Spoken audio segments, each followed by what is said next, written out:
Hey folks, it's Rick Whittemore. Time for your market update. This is for November 2023. Let's dig into the numbers.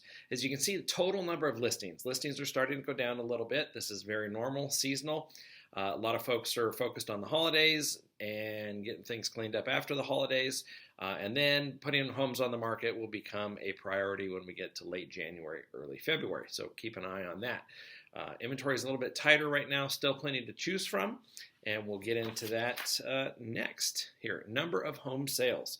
So here you can see home sales were kind of on pace with where we were last year. They've definitely declined from where they were at the peak, but we should start seeing a little bit of an uptick in December.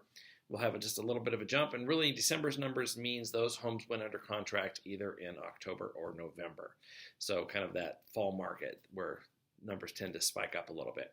January should be fairly low because those are homes that went under contract basically late November and December. So we won't see those numbers. Remember, all the numbers are always behind us, probably 30 to 45 days for the most part, if not a little bit longer. So here's what we need to be taking a look at. Take a look at February, March, April, May. You'll see numbers really start to spike up there with home sales. So sellers are going to be getting in the market. Late January, February, they'll be thinking about putting their homes on the market. Buyers are usually a little bit ahead of them. So if you're a buyer, now is a really good time to get out there before the competition starts to heat up a little bit. Average sales price. This is what everybody wants to know. So if you can see here, we're looking at the gold line for average sale price. Sales price has really stabilized from where it was in 2022 and early 23.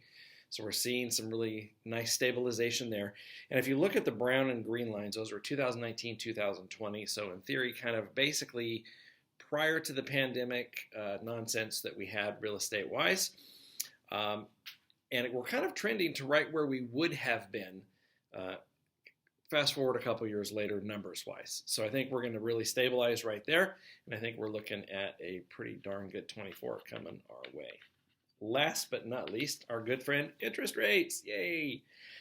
So I wanted to show you kind of the history of interest rates, basically from 1980 to today, so you can see where they're at.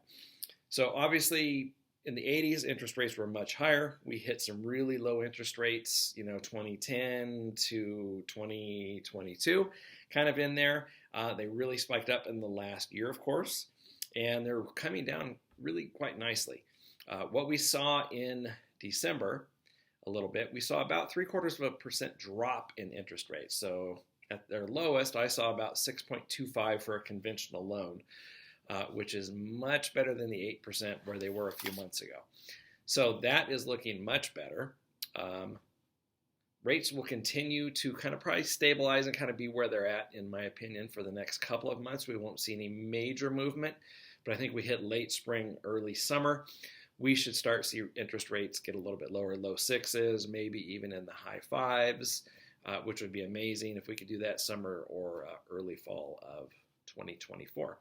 So next month we're going to have December numbers, and of course we'll have a year-end recap, see where we're going, and we'll do a little projecting of where we think the market is going to be going in 2024. See you then.